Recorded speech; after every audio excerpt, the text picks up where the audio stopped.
राम सिया राम जय जय राम। राम सिया राम जय जय राम। राम सिया राम जय जय राम। सभी को प्रणाम। आइए गुरु तत्व के श्री चरणों में नमन प्रणाम करते हुए भगवान के नारायण रूप का ध्यान करते हुए और उन नारायण भगवान के नारायणी स्वरूप हर अवतार का हृदय में ध्यान करते हुए, चाहे वो प्रभु श्री राम हो, माँ सीता संग, चाहे वो भगवान श्री कृष्ण हो, श्री राधा संग, उन सबका ध्यान करते हुए आज के पाठ को आगे बढ़ाएं। आज हम छठा विश्राम पढ़ेंगे। दिव्यांग, आप अपने आप को अनम्यूट करके आगे का पाठ ले लीजिए।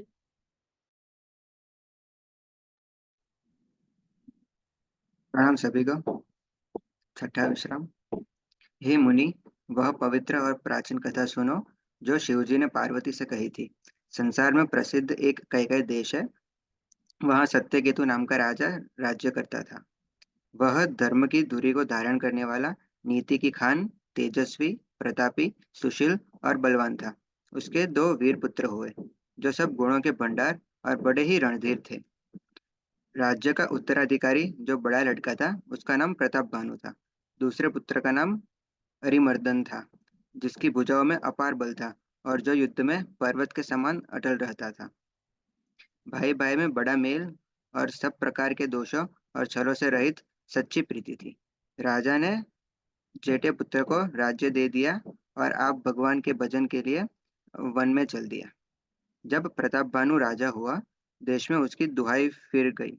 वह वह वेद में बताई हुई विधि के अनुसार उत्तम रीति से प्रजा का पालन करने लगा।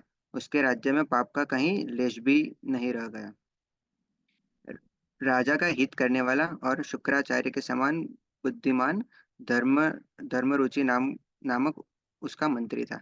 इस प्रकार बुद्धिमान मंत्री और बलवान तथा वीर भाई के साथ ही स्वयं राजा भी बड़ा प्रतापी और रणधीर था। साथ में अपार चतुरंगी सेना थी, जिसमें असंख्य योद्धा थे, जो सबके सब रण में जूझ मरने वाले थे। अपनी सेना को देखकर राजा बहुत प्रसन्न हुआ और धमाधम नगाड़े बजने लगे। दिग्विजय के लिए सेना सजाकर वह राजा शुभ दिन मुहूर्त साध कर और डंका बजाकर चला। जहां तहां बहुत सी लड़ाइयाँ हुई, उसने सब राजाओं को बलपूर्वक जीत लिया।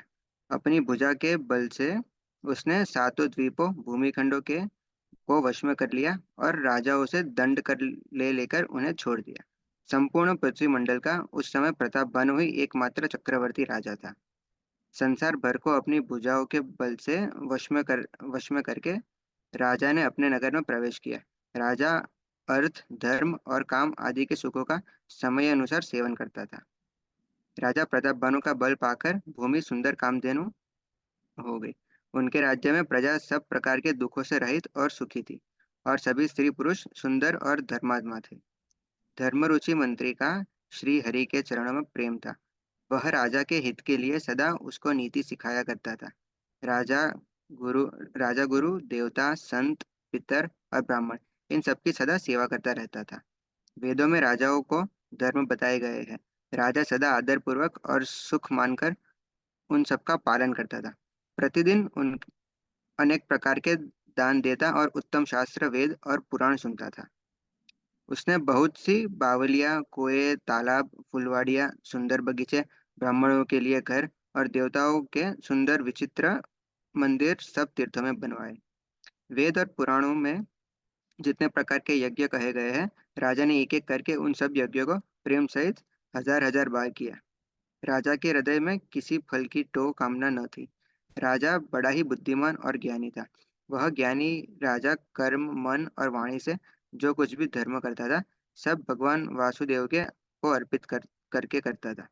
एक बार वह राजा एक अच्छे से घोड़े पर सवार होकर शिकार का सब सामान सजाकर विंध्याचल के घने जंगल में गया, और वहां उसने बहुत से उत्तम उत्तम हिरण मारे। राजा ने वन में फिरते हुए एक सुअर को देखा। दांतों के कारण वह ऐसा ही दिख पड़ता था, मानो चंद्रमा को ग्रस कर मुंह में पकड़कर राहु वन में आ छिपा हो। चंद्रमा बड़ा होने से उसके मुंह में समाता नहीं है, और मानो क्रोधवश वह भी उसे उगलता नहीं है। यह तो सुअर के भयानक दांतों की शोभा कही गई। इधर उसका शरीर भी बहुत विशाल और मोटा था। घोड़े की आहट पाकर वह गुरगुराता हुआ कान उठाए चौकन्ना होकर देख रहा था। नील पर्वत के शिखर के समान विशाल शरीर वाले उस सुअर को देखकर राजा घोड़े को चाबुक लगाकर तेजी से चला और उसने सुअर को ललकारा कि अब तेरा बचाव नहीं हो सकता। अधिक शब्द करते हुए घोड़े को अपनी तरफ आता देखकर सुअर पवन वेग से भाग चला। राजा ने तुरंत ही बाण को धनुष पर चढ़ाया। सुअर को बा, सुअर बाण को देखते ही धरती में दुबक गया। राजा तक तक कर तीर चलाता है, परंतु सुअर छल करके शरीर को बचाता जाता है। वह पशु कभी प्रकट होता और कभी छिपता हुआ भाग जाता था, और राजा भी क्रोध के वश उसके साथ पीछे लगा चला जाता है। सुअर बहुत दूर ऐसे घने जंगल में चला गया जहाँ हाथी घोड़ा का निबाह गम नहीं था। राजा बिल्कुल अकेला था और वन में क्लेश भी बहुत था। फिर भी राजा ने उस पशु का पीछा नहीं छोड़ा। राजा को बड़ा धैर्यवान देखकर सुअर भागकर पहाड़ की एक गहरी गुफा में जा घुसा। उसमें उसमें जाना कठिन देखकर राजा को बहुत पछताकर लौटना पड़ा। पर उस घोर वन में वह रास्ता भूल गया। बहुत परिश्रम करने से थका हुआ और घोड़े समेत भूख प्यासे व्याकुल राजा नदी तालाब खोजता खोजता पानी बिना बेहाल हो गया। वन में फिरते फिरते उसने एक आश्रम देखा। वहां कपट से मुनि का वेश बनाए एक राजा रहता था, जिसका देश राजा प्रताप भानु ने छीन लिया था और जो सेना को छोड़कर युद्ध से भाग गया था। प्रताप भानु का समय अच्छे दिन जानकर और अपना कुसमय बुरे दिन अनुमान करके मन में बड़ी ग्लानि हुई। इससे वह न तो घर गया और न अभिमानी होने के कारण राजा प्रताप भानु से ही मिला। दरिद्र की भांति मन ही में क्रोध को मारकर वह राजा तपस्वी के वेश में वन में रहता था। राजा प्रताप भानु उसी के पास गया। उसने तुरंत पहचान लिया कि यह प्रताप भानु है। राजा प्यासा होने के कारण व्याकुलता में उसे पहचान न सका। सुंदर वेश देखकर राजा ने उसे महामुनि समझा और घोड़े से उतरकर उसे प्रणाम किया। परंतु बड़ा चतुर होने के कारण राजा ने उसे अपना नाम नहीं बतलाया। राजा को प्यासा देखकर उसने सरोवर दिखला दिया। हर्षित होकर राजा ने घोड़े सहित उसमें स्नान और जलपान किया। सारी थकावट मिट गई। राजा सुखी हो गया। तब तपस्वी उसे अपने आश्रम में ले गया और सूर्यास्त का समय जानकर उसने राजा को बैठने के लिए आसन दिया। फिर वह तपस्वी कोमल वाणी से बोला, तुम कौन हो? सुंदर युवक होकर जीवन की परवाह न करके वन में अकेले क्यों फिर रहे हो? तुम्हारी चक्र तुम्हारे चक्रवर्ती राजा से लक्षण देखकर मुझे बड़ी दया आती है। राजा ने कहा, हे मुनीश्वर, सुनिए, प्रताप भानु नाम का एक राजा है। मैं उसका मंत्री हूँ। शिकार के लिए फिरते हुए राह भूल गया हूँ। बड़े भाग्य से यहाँ आकर मैंने आपके चरणों के दर्शन पाए। हमें आपका दर्शन दुर्लभ था। इससे जान पड़ता है कि कुछ भला होने वाला है। मुनि ने कहा, हे तात, अंधेरा हो गया। तुम्हारा नगर यहाँ से 70 योजन पर है। हे सुजान, सुनो, घोर अंधेरी रात है, घना जंगल है, रास्ता नहीं है। ऐसा समझकर तुम आज यहीं ठहर जाओ। सवेरा होते ही चले जाना। तुलसीदास जी कहते हैं, जैसी भवित्यता होकर होनहार होती है, वैसी ही सहायता मिल जाती है। या तो यह आप ही उसके पास आती है या उसको वहां ले जाती है। हे नाथ, बहुत अच्छा। ऐसा कहकर और उसकी आज्ञा सिर चढ़ाकर घोड़े को वृक्ष से बांधकर राजा बैठ गया। राजा ने उसकी बहुत प्रकार की प्रशंसा की और उसके चरणों की वंदना करके अपने भाग्य की सराहना की। फिर सुंदर कोमल वाणी से बोला, हे प्रभु, आपको पिता जानकर मैं ढिठाई करता हूँ। हे मुनीश्वर, मुझे अपना पुत्र और सेवक जानकर अपना नाम धाम विस्तार से बतलाइए। राजा ने उसको नहीं पहचाना, पर वह राजा को पहचान गया था। राजा तो शुद्ध हृदय था और वह कपट करने में चतुर था। एक तो वैरी, फिर जाति का क्षत्रिय, फिर राजा। वह छल बल से अपना काम बनाना चाहता था।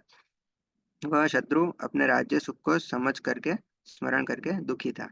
उसकी छाती कुम्हार के आवे की आग की तरह भीतर ही भीतर सुलग रही थी।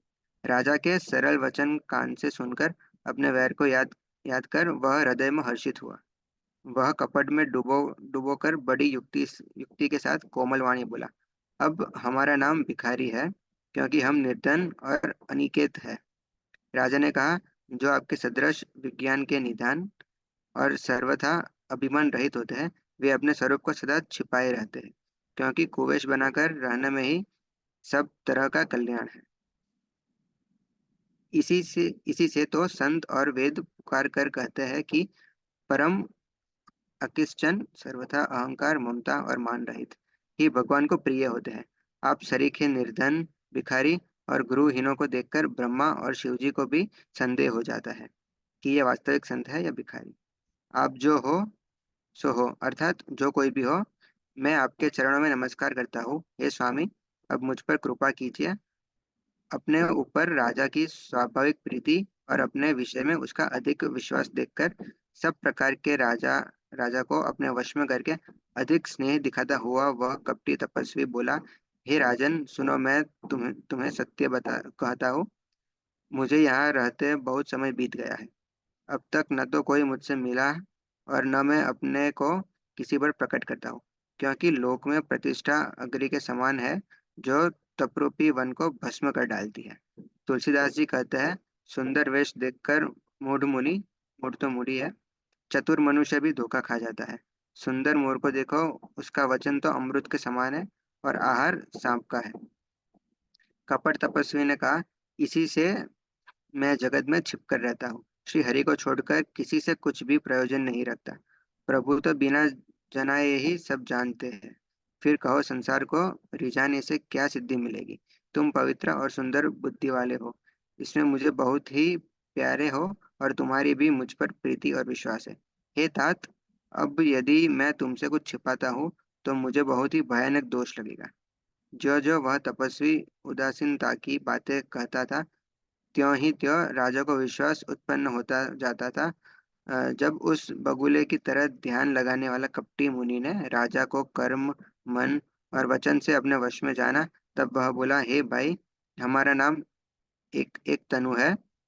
यह सुनकर राजा ने फिर सिर नौकारा कहा, मुझे अपना अत्यंत अनुरागी सेवक जानकर अपने नाम का अर्थ समझा कर कहिए। कपट मुनि ने कहा, जब सबसे पहले सृष्टि उत्पन्न हुई थी, तभी मेरी उत्पत्ति हुई थी। तब से मैंने फिर दूसरी देह नहीं धारण की। इसी से मेरा नाम एक तनु है। हे पुत्र, मन में आश्चर्य मत करो, तब से कुछ भी दुर्लभ नहीं है। तब के बल से ब्राह्मण जगत को रचते हैं। तभी के बल से विष्णु संसार का पालन करने वाले बने हैं। तभी के बल से रुद्र संहार करते हैं। संसार में कोई ऐसी वस्तु नहीं है जो तब से न मिल सके। यह सुनकर राजा को बड़ा अनुराग हुआ। तब वह तपस्वी पुरानी कथाएं कहने लगा। कर्म, धर्म और अनेकों प्रकार के इतिहास कहकर वह वैराग्य और ज्ञान का निरूपण करने लगा। सृष्टि की उत्पत्ति, पालन, स्थिति और संहार की अपार आश्चर्य भरी कथाएं उसने विस्तार से कही। राजा सुनकर उस तपस्वी के वश में हो गया और तब वह उसे अपना नाम बताने लगा। तपस्वी ने कहा, राजन, मैं तुमको जानता हूँ, तुमने कपट किया, वह मुझे अच्छा लगा। हे राजन सुनो, ऐसी नीति है कि राजा लोग जहाँ तहाँ अपना नाम नहीं कहते। तुम्हारी वही चतुराई समझकर तुम पर मेरा बड़ा प्रेम हो गया। तुम्हारा नाम प्रताप भानु है। महाराजा सत्यकेतु तुम्हारे पिता थे। हे राजन, गुरु की कृपा से मैं सब जानता हूँ, पर अपनी हानि समझकर कहता नहीं। हे तात, तुम्हारा स्वाभाविक सीधापन, सरलता, प्रेम, विश्वास और नीति में निपुणता देखकर मेरे मन में तुम्हारे ऊपर बड़ी ममता उत्पन्न हो गई है। इसलिए मैं तुम्हारे पूछने पर अपनी कथा कहता हूँ। अब मैं प्रसन्न हूँ, इसमें संदेह न करना। हे राजन, जो मन को भाव भावे वही मांग लो। सुंदर वचन सुनकर राजा हर्षित हो गया और मुनि के पैर पकड़कर उसे बहुत प्रकार की विनती की। हे दयासागर मुनि, आपके दर्शन से ही चारों पदार्थ, अर्थ, धर्म, काम और मोक्ष मेरी मुट्ठी में आ गए। तो भी स्वामी को प्रसन्न देखकर मैं यह दुर्लभ वर मांगकर क्यों न शोक रहित हो जाऊं। मेरा शरीर वृद्धावस्था, मृत्यु और दुख से रहित हो जाए। मुझे युद्ध में कोई जीत न सके और पृथ्वी पर मेरा 100 कल्प तक एक एक छत्र अकंटक राज्य हो। तपस्वी ने कहा, हे राजन, ऐसा ही हो, पर एक बात कठिन है, उसे भी सुन लो। हे पृथ्वी के स्वामी, केवल ब्राह्मण कुल को छोड़ काल भी तुम्हारे चरणों पर सिर नवाएगा।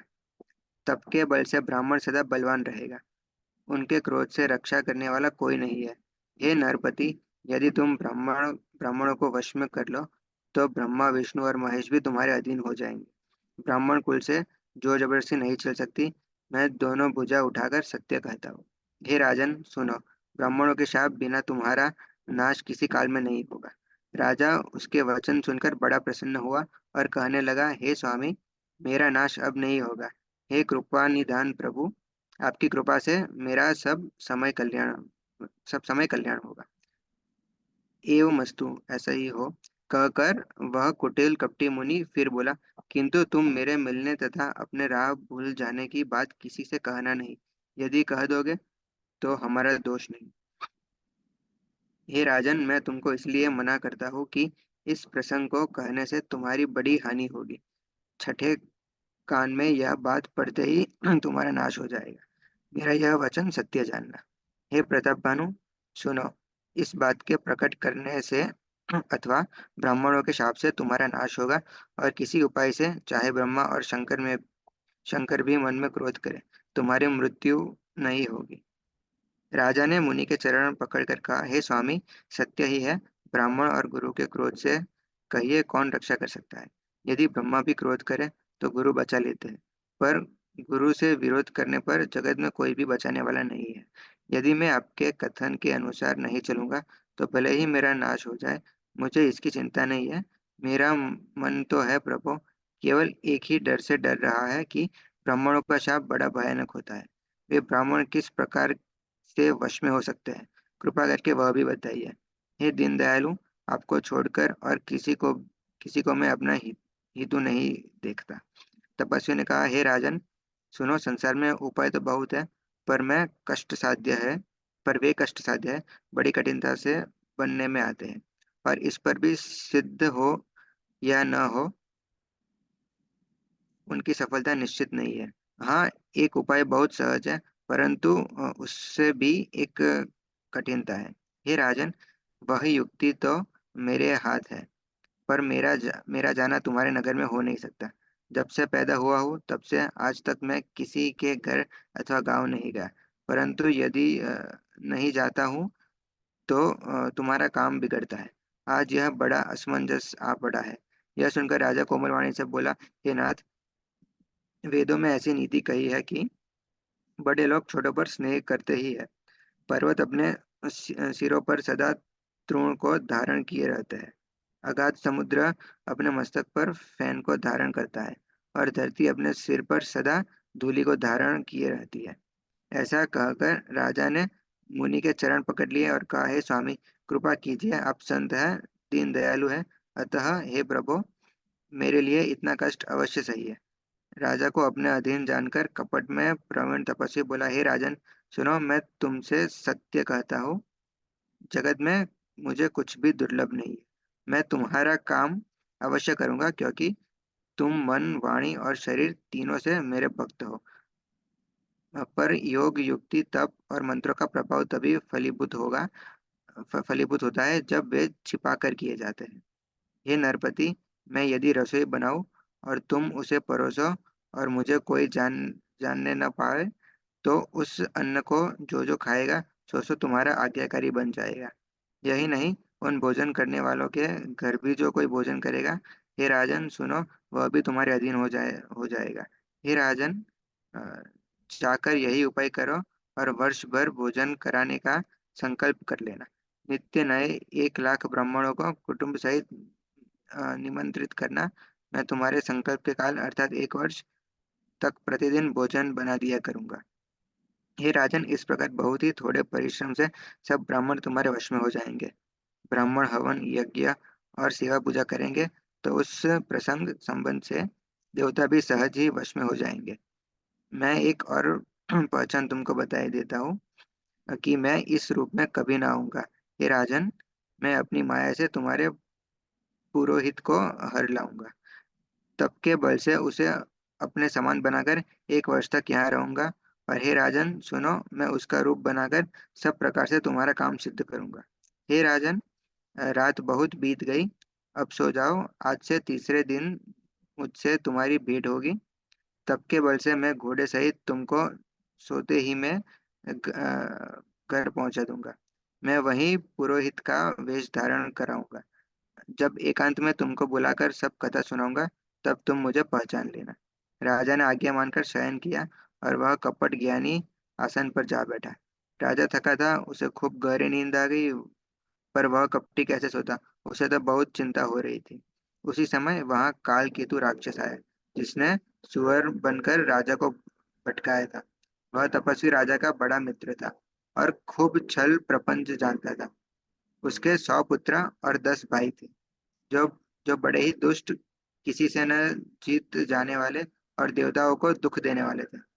ब्राह्मणों, संतों और देवताओं को दुखी देखकर राजा ने उन सबको पहले ही युद्ध में मार डाला था। उस दुष्ट ने पिछला वैर याद करके तपस्वी राजा से मिलकर सलाह सलाह विचार षड्यंत्र किया, और जिस प्रकार शत्रु का नाश हो वही उपाय रचा। भाविवश राजा प्रताप भानु कुछ भी न समझ सका। तेजस्वी शत्रु अकेला भी हो तो उसे छोटा नहीं समझना चाहिए। जिसका सिर मात्र बचा था, वह राहु आज तक सूर्य चंद्रमा को दुख देता है। तपस्वी राजा अपने मित्र को देख प्रसन्न हो उठकर मिला और सुखी हुआ। उसने मित्र को सब कथा कह सुनाई।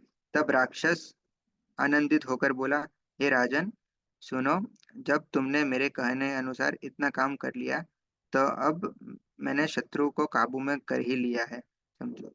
तुम अब चिंता त्याग सो रहो। विधाता ने बिना ही दवा के रोग कर दिया। कुल सहित शत्रु को कुल सहित कुल सहित शत्रु को जड़ मूल से उखाड़ बहाकर आज से चौथे दिन मैं तुमसे आ मिलूंगा। इस प्रकार तपस्वी राजा को खूब अ, दिलासा देकर वह महामायावी और अत्यंत क्रोधी राक्षस चला। उसने प्रताप भानु राजा को घोड़े सहित क्षण भर में घर पहुंचा दिया। राजा को रानी के पास सुलाकर घोड़े को अच्छी तरह से घुड़साल में बांध दिया। फिर वह राजा के पुरोहित को उठा ले गया और माया से उसकी बुद्धि को भ्रम में डालकर उसे उसने पहाड़ की खो में ला रखा। वह आप पुरोहित का रूप बनाकर उसकी सुंदर सेज पर जा लेटा। राजा सवेरा होने से पहले ही जागा और अपना घर देखकर उससे बड़ा ही आश्चर्य माना। मन में मुनि की महिमा का अनुमान करके वह धीरे से उठा, जिससे रानी न जान पाए। फिर उसी घोड़े पर चढ़कर वन को चला गया। नगर में किसी भी स्त्री पुरुष ने नहीं जाना। दोपहर बीत जाने पर राजा आया। घर घर उत्सव होने लगे और बधावा बजने लगा। जब राजा ने पुरोहित को देखा, तब वह अपने उसी कार्य का स्मरण कर उसे आश्चर्य से देखने लगा। राजा को तीन तीन दिन युग के समान बीते। उसकी बुद्धि कपटी मुनि के चरणों में लगी। निश्चित समय जानकर पुरोहित बना हुआ राक्षस आया और राजा के साथ की हुई गुप्त सलाह के अनुसार उसने अपने सब विचार उसे समझा कर कह दिए। संकेत के अनुसार गुरु को उस रूप में पहचानकर राजा प्रसन्न हुआ। भ्रमवश उसे चेत न रहा कि यह तापसी मुनि है या काल केतु राक्षस। उसने तुरंत 1 लाख उत्तम ब्राह्मणों को कुटुंब सहित निमंत्रण दे दिया। पुरोहित ने 6 रस और 4 प्रकार के भोजन, जैसा कि वेदों में वर्णन है, बनाए। उसने महामयी रसोई तैयार की और इतने व्यंजन बनाए जिन्हें कोई गिन नहीं सकता। अनेक प्रकार के पशुओं का मांस पकाया और उसमें उस दुष्ट ने ब्राह्मणों का मांस मिला दिया। सब ब्राह्मणों को भोजन के लिए बुलाया और चरण धोकर आदर सहित बैठाया।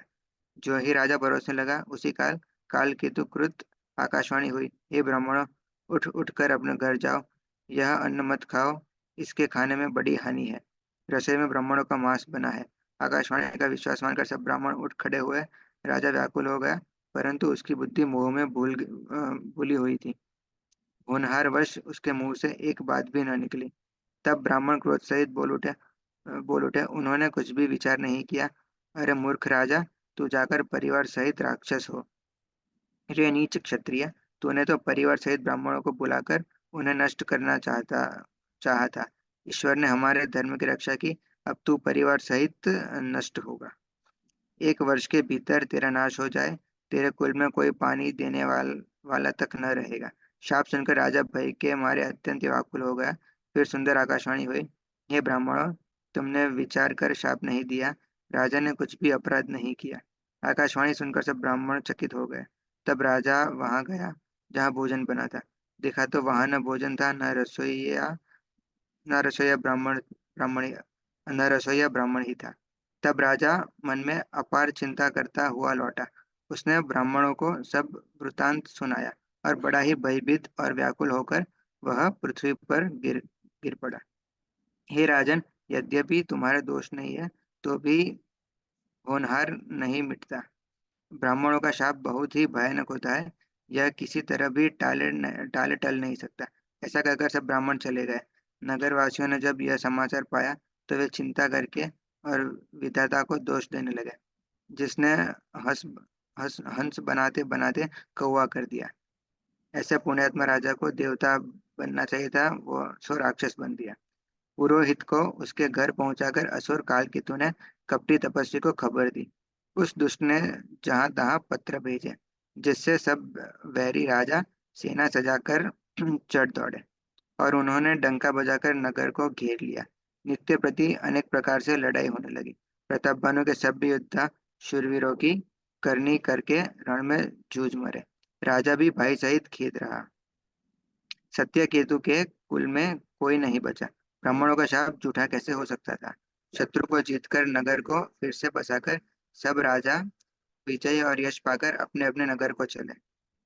याज्ञवल्क्य जी कहते हैं, हे भारद्वाज, सुनो, विधाता जब जिसके विपरीत होते हैं, तब उसके लिए धूल सुमेरु पर्वत के समान भारी और कुचल डालने वाली, पीता यम के समान कालरूप और रस्सी सांप के समान काट खाने वाली हो जाती है।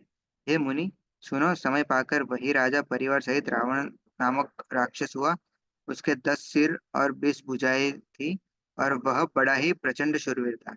अरिमर्दन नामक जो राजा का छोटा भाई था, वह बल का धाम कुंभकर्ण हुआ। उसको जो मंत्री था, जिसका नाम धर्मरुचि था, वह रावण का सौतेला छोटा भाई हुआ। उसका विभीषण नाम था, जिसे सारा जगत जानता है। वह विष्णु भक्त और ज्ञान विज्ञान का भंडार था। और जो राजा के पुत्र और सेवक थे, वे सभी बड़े भयानक राक्षस हुए। वे सब अनेकों जाति के मनमाना रूप धारण करने वाले, दुष्ट, कुटिल, भयंकर, विवेक रहित, निर्दयी, हिंसक, पापी और संसार भर को दुख देने वाले हुए। उनका वर्णन नहीं हो सकता। यद्यपि वे पुलस पुलस्त्य ऋषि के पवित्र, निर्मल और अनुपम कुल में उत्पन्न हुए, तथापि ब्राह्मणों के शाप के कारण वे सब पापरूप हुए। तीनों भाइयों ने अनेकों प्रकार की बड़ी बड़ी कठिन तपस्या की, जिसका वर्णन नहीं हो सकता। उनका उग्र तप देखकर ब्रह्मा जी उनके पास गए और बोले, हे तात, मैं प्रसन्न हूँ, वर मांगो। रावण ने विनय करके और चरण पकड़कर कहा, हे जगदीश्वर, सुनिए, वानर और मनुष्य, इन दो जातियों को छोड़कर हम और किसी के मारे न मरे, यह वर दीजिए। शिवजी कहते हैं कि मैंने और ब्रह्मा ने मिलकर उसे वर दिया कि ऐसा ही हो। तुमने बड़ा तप किया है। फिर ब्रह्मा जी कुंभकर्ण के पास गए।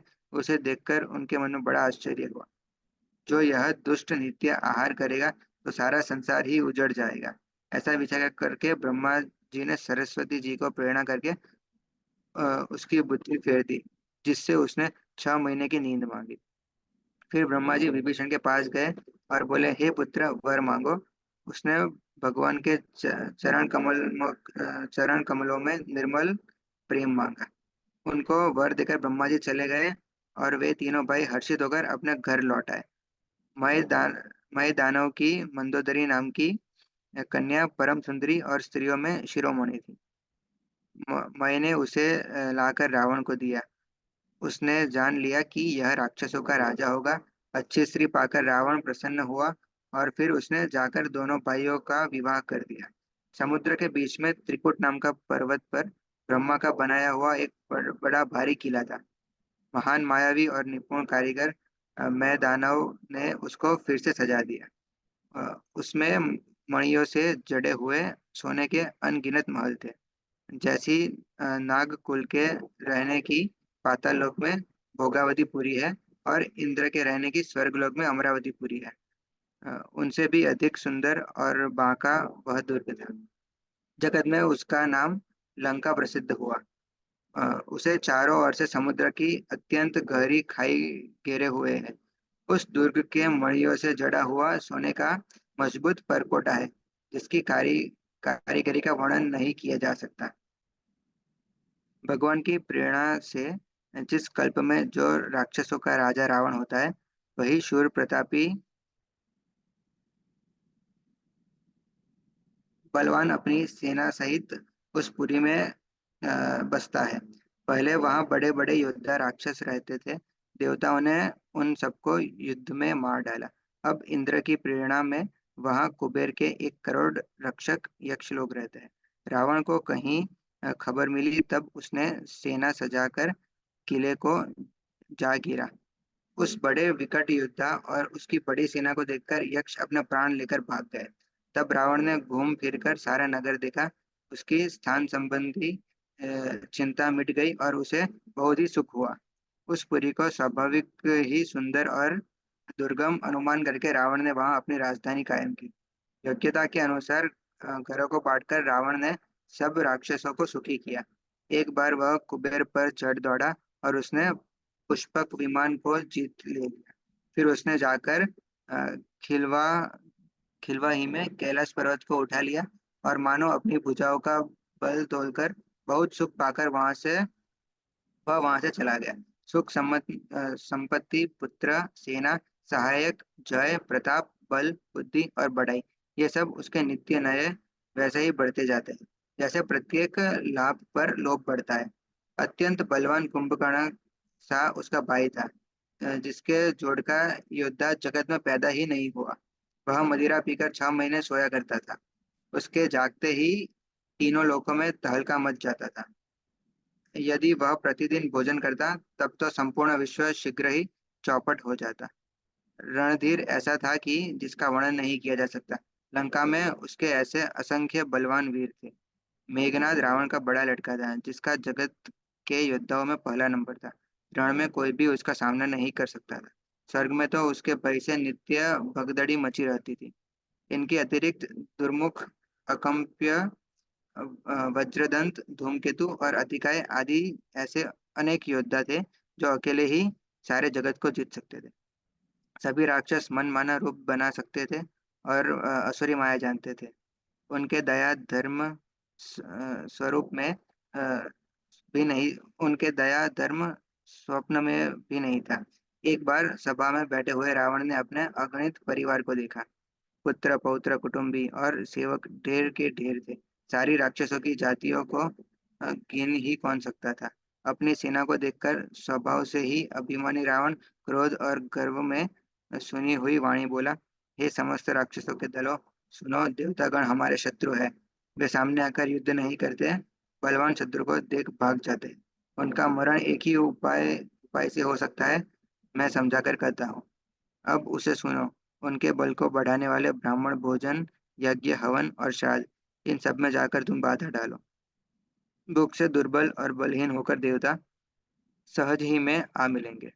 तब उनको मैं मार डालूंगा अथवा भली भली भांति अपने अधीन करके सर्वथा पराधीन करके छोड़ दूंगा।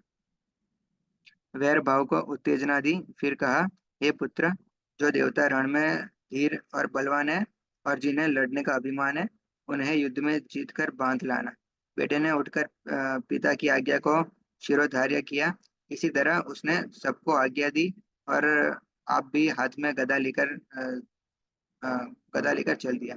रावण के चलने से पृथ्वी डगमगाने लगी और उसकी गर्जना से देवर मणियों के गर्भ गिरने लगे। रावण को क्रोध सहित आते हुए सुनकर देवताओं ने सुमेरु पर्वत की गुफाएं तकी भागकर सुमेरु की गुफाओं का आश्रय लिया। अ, दिक्पालों के सारे सुंदर लोकों का रावण ने सुना पाया। वह बार बार भारी सिंह गर्जना करके देवताओं को ललकार ललकार कर गालियां देता था। रण के मद में मतवाला होकर वह अपनी जोड़ी का योद्धा खोजता हुआ जगत भर में दौड़ता फिरा, परंतु उसे ऐसा योद्धा कहीं नहीं मिला। सूर्य, चंद्रमा, वायु, वरुण, कुबेर, अग्नि, काल और यम आदि सब अधिकारी, किन्नर, सिद्ध, मनुष्य, देवता और नाग, सभी के पीछे वह हठ पूर्वक पड़ गया। किसी को भी उसने शांतिपूर्वक नहीं बैठने दिया। ब्रह्मा जी की सृष्टि में जहाँ तक शरीरधारी स्त्री पुरुष थे, सभी रावण के अधीन हो गए। डर के मारे सभी उसी का उसी की आज्ञा का पालन करते थे और नित्य आकर नम्रता पूर्वक उसके चरणों में सिर नवाते थे। उसने भुजाओं के बल से सारे विश्व को वश में कर लिया, किसी को स्वतंत्र नहीं रहने दिया। इसी प्रकार मंडलिक राजाओं का शिरोमणि सार्वभौम सम्राट रावण अपने इच्छानुसार राज्य करने लगा। देवता, यक्ष, गंधर्व, मनुष्य, किन्नर और नागों की कन्याओं तथा बहुत सी अन्य सुंदरी और उत्तम स्त्रियों को उसने अपनी भुजाओं के बल से जीत कर ब्याह लिया। मेघनाद से उसने जो जो कुछ कहा उसे उसने मेघनाद ने मानो पहले से ही कर रखा था। अर्थात रावण के कहने कहने भर की देरी थी, उसने आज्ञा पालन से तनिक भी देर नहीं की। जिनको रावण ने मेघनाद से पहले ही आज्ञा दे रखी थी, उन्होंने जो करतूतें की उन्हें सुना। सब राक्षसों के समूह देखने में बड़े भयानक, पापी और देवताओं को दुख देने वाले थे। वे असुरों के समूह उपद्रव करते थे और माया से अनेक प्रकार के रूप धरते थे। जिस प्रकार धर्म की जड़ कटे, वे सही वे वही सब वेद विरुद्ध काम करते थे। जिस जिस स्थान में वे गौ और ब्राह्मणों को पाते थे, उसी नगर, गांव और पूर्वे में आग लगा देते थे। उनके डर से कहीं भी शुभ आचरण नहीं होते थे। देवता, ब्राह्मण और गुरु को कोई नहीं मानता था। न हरिभक्ति थी, न यज्ञ, तप और ज्ञान था। वेद और पुराण में तो स्वप्न में भी सुनने को नहीं मिलते थे। जब योग, वैराग्य, तप तथा यज्ञ में देवताओं के भाग पाने की बात रावण कहीं कानों से सुन पाता, तो उसी समय स्वयं उठ दौड़ता, कुछ भी रहने नहीं पाता। वह सबको पकड़कर विध्वंस कर डालता था। संसार में ऐसा भ्रष्ट आचरण फैल गया कि धर्म तो कानों में भी सुनने में नहीं आता था। जो कोई वेद और पुराण कहता, उसको बहुत तरह से त्रास देता था और देश से निकाल देता था। राक्षस लोग जो घोर अत्याचार करते थे, उनका उसका वर्णन नहीं किया जा सकता। हिंसा पर ही जिनकी प्रीति है, उनके पापों का क्या ठिकाना। प्रणाम सभी को। राम सिया राम जय जय राम। राम सिया राम जय जय राम। राम सिया राम जय जय राम। इस रामचरितमानस के पाठ से सीखने के लिए कितना कुछ है। हम किसी भी अवस्था में हो, कोई भी ब्राह्मण मिल जाए, संत मिल जाए, मुनि मिल जाए, भगवान मिल जाए, कोई मिल जाए, किसी से कुछ मत मांगिए, कुछ भी इच्छा मत रखिए अपनी। बस मांगना है तो प्रभु के चरणों में अविरल प्रेम, उस परमात्मा के चरणों में अनंत भक्ति और प्रेम, मात्र एक भाव, और गुरु आज्ञा के पालन के लिए सामर्थ्य और शक्ति। इतना ही मात्र मानना है। आज की कथा से यही समझ में आ रहा है। आइए आज के पाठ को समूह की शक्ति के साथ गुरु चरणों में अर्पित समर्पित करें गायत्री मंत्र से। ॐ भूर्भुवः स्वः तत्सवितुर्वरेण्यं भर्गो देवस्य धीमहि धियो यो नः प्रचोदयात्। वयम् अस्तित्व श्री सद्गुरु अर्पणमस्तु। वयम् अस्तित्व श्री सद्गुरु अर्पणमस्तु। वयम् अस्तित्व श्री सद्गुरु अर्पणमस्तु। जय सिया राम, जय सिया राम, जय सिया राम। सभी को प्रणाम।